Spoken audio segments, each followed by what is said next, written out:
Hi everyone. We're going to continue our discussion of food in pre-modern Japan, pre-modern being before 1900. And the last lecture looked at the ancient and the medieval period and actually the prehistoric period before that. Today we're going to look at early modern Japan. And we have a little bit of a problem trying to reconstruct the diet of ordinary people. On the one hand, we have the food that's very loud. What's meant by that is the stuff that's recorded in documents. And usually that's the diet of the elite, and it's the diet for special occasions. So that's what we know about. That's what people write about. But on the other hand, we have a big question about what do ordinary people eat on a daily basis? Well, that's the sort of thing that's not written down. So it's a real challenge to recover what the diet was for pre-modern Japan. And I think, we can understand that because if it's an ordinary food, do you write that down? Do you write down what you eat every day? Chances are you don't. Chances are you don't remember it. You remember the food for special occasions, and that's what gets recorded. So that's one of the challenges we have in trying to reconstruct the diet of pre-modern Japan is we can know what the elite people eat. We can know what they eat on special occasions. But in terms of daily life for ordinary folk, it's a bit of more of a challenge. So specifically what I want to talk about today are the culinary developments of early modern Japan. Now, most of the time of the lecture is going to be devoted to this period 1600 to 1868. And we know that's synonymous with the Edo period, named after the warrior capital of Tokyo, or what we call Tokyo today, but was called Edo. I say warrior capital because Kyoto remained the political capital until 1868. Also called the Tokugawa period, named for the shogunate of this time. I'll go over the chronology first. We see the arrival of Europeans in the late 16th century, and they introduce all kinds of things to the Japanese diet, make great contributions there. And then I'll look at some developments in the early modern period, namely culinary writings, the growth of the restaurant trade, and what people at home ate. So let's press forward. If we find the right button, we can press forward. There we go. First of all, our chronology. We're at the tail end of the Muromachi period. And the last part of that is the Warring States period. And it's a time period of various warlords fighting one another. It's very well named period of incessant warfare, but also a very dynamic period. This is the time period when Europeans first come to Japan. This is a time period where we see a lot of cultural flowering, beginnings of urban growth. The sake industry, it makes lots of improvements in the Warring States period, and I'll talk about that in later lectures. But the wars are settled by 1600, and then we enter this Edo or Tokugawa period. And on the slide is a castle that no longer exists, but it had belonged to a very prominent Warring States warlord, Oda Nobunaga. This slide is an attempt to try to boil everything down into one slide about what's going on here. The previous lecture looked at banquet cuisine, and this, we can see that that's located in the medieval period. That tradition of banquet cuisine of multiple trays of food, or what the Japanese call honzen ryori, honzen meaning main tray, ryori meaning cuisine, that starts in the medieval period, 1400 to 1600, but it continues. And actually it continues to this day. You can still see that in wedding banquets in rural areas. But from banquet cuisine, we can also see the development of tea ceremony meals. I'm not going to talk too much about tea cuisine today, but that comes out of banquet cuisine. And then restaurant meals come out of banquet cuisine. Those are the diet of the elite. Those are the special occasion meals. That's the loud food. The quieter, more silent food, the stuff that doesn't get recorded, is the food of commoners. And we can see there's a lot of continuity from the medieval to the early modern and even to the modern period. where people are eating rice. Well, be careful there. It's the elite who are eating rice. Look down below. It's boiled grains of all sorts, millets, barley, even corn in some regions in the modern period or early modern period. Those boiled grains are really important for ordinary folk. Pickles, a great way to preserve vegetables year-round, and soup. And you know what? Take a second. This is kind of a boring diet. Even if you're a member of the elite, rice, soup, side dishes, and pickles? Well, that sounds better than just boiled grains, pickles, and soup, but neither one of them are the fine Japanese cuisine that we enjoy today. So, things to take away from that is that the diet is not so exciting. So no wonder you want to record the food of special occasions, because that's when things get interesting and tasty. Going to go back to the medieval period just for a moment, because I don't think I talked a lot about medieval agriculture. And that's really a foundation for the growth of medieval cuisine and the growth of the sake industry. So agriculture really improves in the 1300s. And that makes it possible for agricultural surplus. And that surplus can be used for a better diet, but also can be used for producing sake. What changes in the 1300s? Well, we have not just the 1300s, but the tail end of the 1300s, 1400s. We have improvements in fertilizer. People are able to do double cropping, meaning that they could grow more than one crop on the same plot of land, which is really great. If they're growing rice, they might grow in rice paddies and need a level place for that. But up in the hills, you can grow other crops. You can grow other grains in the hills like millets, and those are called upland crops, and those get improved in this period. New strains of rice arrive and more iron tools too. So there's a real boost in agriculture, and that's forming the basis for a lot that's going on, improvements in cuisine and the diet and in drink culture in this period. Getting into the Warring States period, we see further agricultural expansion. This is a time of warlords, these daimyo. And you think about the keys to success of a daimyo. Of course, you got to be a strong fighter.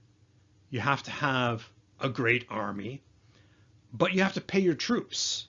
And you pay your troops maybe in coin, but more likely you give them rice. You give them a salary paid in rice. And if you want to grow your army, it means you have to grow your agriculture because you need more improvements in the lands. You maybe bring new lands into cultivation and things like that. So the Warring States period sees a lot of agricultural expansion thanks to these warlords because they need that as a source of income to get bigger, to get stronger, to pay their troops. Also, warlords are building castles, and around those castles, they're building castle towns. So this is a period of urbanization. And there's a lot of trade going on. There's international trade, but also there's trade within Japan. So Warring States period, it's not just war. That's the takeaway from this slide. Moving on, mentioned that the arrival of Europeans, and the term for that, of course, is Southern Barbarian. That's how the Japanese viewed these people. Portuguese arrive in Japan in 1543, and we think this is a time when there's a lot of exploration going on. Columbus sails the ocean in 1492. Vasco da Gama goes around Africa and reaches India around 1498. And this is a time where Europeans are traveling and trading and trying to spread Christianity around the globe. They're coming to East Asia. They want spices, they want silks, they want pepper, and they're bringing new foods with them. So they arrive, the Iberians, and by Iberians I mean Spanish and Portuguese, they arrive in China by 1514 and in Japan by 1543. And since these folks came from the south, from the Japanese perspective at least, they call them Southern barbarians. Not the most flattering term for Westerners, but there you have it. And initially it's the Spanish and the Portuguese, then the Spanish come later, then the Dutch, and even some English people by the end of the 16th century. So there's a huge contribution that Europeans made to the diet at this time. And sometimes it's referred to by scholars as the so-called Christian century, because not only were people from the West interested in trade, they're interested in converting people. And by some records, there were hundreds and thousands of people converted to Christianity by the end of the 16th century. Now that goes away at the beginning of the 17th century when the government stamps out Christianity. But there is a brief period of time for this flourishing. Christianity doesn't endure, but the foodstuffs that Westerners introduced, they do stick around. Westerners introduced grape wine. That's not so popular, but meat and egg consumption, that's something that was important to the European diet. That changes things because traditionally in Japan, people did not eat a lot of pork, eat a lot of beef. Europeans did, and introduced some of those foodstuffs to Japanese, especially those living in Kyushu, where most of these Europeans were based. Portuguese were excellent bakers, and they knew how to use sugar. What they're doing is they're taking sugar from China, and at this time period, Japan did not have direct ties with trade with China. The Chinese Ming Dynasty had cut off trade. And so the Europeans found a way to act as intermediaries, and they had a good thing going. What they would do is they would buy sugar in China and then sell it in Japan for 10 times the amount. But so, okay, you've bought your sugar in China, you're selling it at an expensive rate, but first you have to teach people how to use that sugar. Otherwise, I mean, there's no market for it. Well, they did that very well. The Portuguese were excellent bakers, excellent confectioners, and they introduced all those arts to the Japanese, and we'll see what they created in just a moment. All these foods that are introduced, they're part of a larger concept called the Columbian Exchange, named after Christopher Columbus, and it refers to all these New World foods and Old World ideas and concepts and even diseases that get exchanged back and forth. So some of the New World foods that come to Japan are the sweet potato, the pepper, pumpkin, tobacco, kidney beans, peanuts, all these things that are from the Americas that through the Portuguese and other Europeans arrive in Japan. And that's called, the larger concept there is called the Columbian Exchange. So moving on,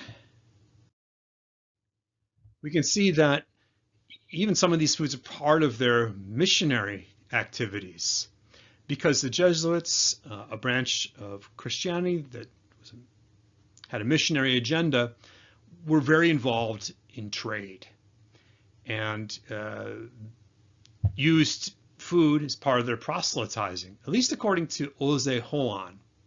And Ose Hoan is writing a biography of a very famous warlord, Toyotomi Hideyoshi, and he describes here how Jesuit missionaries use wines and sweets to try to get followers. So to read the quote, he says, "It is said that they begin spreading Christian teachings to countries ignorant of them, and then they do not need to conquer that place. Their black ships carry goods and they set up rare items for display and create markets. If someone comes to look for people who like to drink alcohol, they offer chinta, grape wine, roke, ganebu, and mirinchu." So all these different types of alcohol they offer people. But if you're a teetotaler, they give you castera, boro, karumehiru, and aruheto and kompeto. And those are all different sweets, and I'll show you some of what those look like. So food, proselytizing, missionary work, they all go hand in hand. And when one missionary met the warlord Oda Nobunaga for the first time, what did he give him? He gave him a jar of candies. So I should note, though, that Christianity, as I said, is stamped out the first part of the 17th century, but Japanese developed a taste for sweets, and that continued on even though Christianity was eliminated practically by the government in the 17th century. So moving on, here are some of those sweets, some of the various sweets that were mentioned in the previous slide. We have boro, and boro are cookies. So Portuguese taught the Japanese how to bake with wheat flour and sugar and make these cookies, and you can still get these cookies in Japan, and they're still called boro. And lo and behold, boro is the Portuguese word for cookie. Looking down at the Castilian cake, oh my gosh, this is one of my favorite sweets. This is castera, and castera literally means the cake from Castile. So an Iberian reference right there. Really rich, very fattening, very tasty cake. Good stuff. Up above there are confetti, or what would they call in Japanese, kompeto, which are these little hard candies. This is the candy that the Jesuit missionary gave Oda Nobunaga in a glass jar. So some Portuguese sweets, the Portuguese and Christianity, they have to leave Japan at the beginning of the 17th century, but these recipes endured. And also the idea of how to work with sugar and use it in new ways, well, that's something that gave rise to the Japanese sweet industry. There were mochi in Japan, mochi being made from rice flour, glutinous rice flour, and water and other things, but not with sugar. And then when sugar is added and it's brought to Japan initially through the Iberians and then later through the Dutch and Chinese, then you have the rise of the sweet industry. And so we can owe a debt of thanks to the Iberians, the Portuguese and Spanish, Portuguese especially, for introducing sugar and then allowing the growth of this wonderful sweet industry in the early modern period. But you know, the thing about sweets is that they're made from the same similar ingredients. Yes, same similar ingredients. So you have rice flour, you have sugar, you have those red azuki beans, you have coloring, you have different shape. And you know, the thing is about these Japanese sweets is if you just make the same sweet over and over again, it's kind of boring. So Japanese confectioners by the late 17th century figured out two things. First of all, they could make other sweets just by changing the appearance of the sweet, give it a new shape, give it a new color. But what really kind of turned sweets into a cuisine is they would give a new name for the sweet. They came up with all sorts of poetic names for sweets. And here are just three. Autumn Field, Misty Moonlit Night Rice Cake, Card Game Cake. So these sweets are probably made from the same ingredients, but with slightly different colors, slightly different shapes, and you give them a different name. Now you can sell them in different times of year, and they evoke all sorts of different kinds of imagery. Remember our definition of cuisine from the previous lecture? Cuisine is really about the stories that food tells, and helping food tell a story. Well, here you take a lump of bean paste and rice flour and sugar, and you give it a name, you give it a fancy appearance somehow, and you've turned it into poetry. So that's how the Japanese confectionery business took off in the late 17th century. And it's partly due to sugar, but partly due, I think, to Japanese creativity and the legacy is today, we go to a major city, there's lots of sweet makers in Japan. Moving on, here's another dish that you may be familiar with that has Portuguese origins. It's tempura. Tempura from the Latin meaning thyme. Tempura is a fish dish. Here it is with shrimp. It's the way it usually is prepared today, shrimp and veggies, fried. Maybe it refers to the fact that Catholics shouldn't eat meat, beef or pork on a Friday or during Lent, and so that's the time, the tempura, to eat something else like a vegetarian dish. Be that as it may, the tempura that's introduced by Portuguese in the 16th century is not like the version that we see today. The original version of tempura was a fried fish in a broth, so quite different. And then by the 18th century, the Japanese are reworking the recipe, and they come up with this fried dish that you could dip in a dipping sauce, but it's not served in a soup like the original version.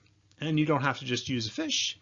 You can use all kinds of vegetables and shrimp and what have you. And by the 18th century, when tempura debuts, it's a street food, something you pick up on the street like you would in an American city for a hot dog or something.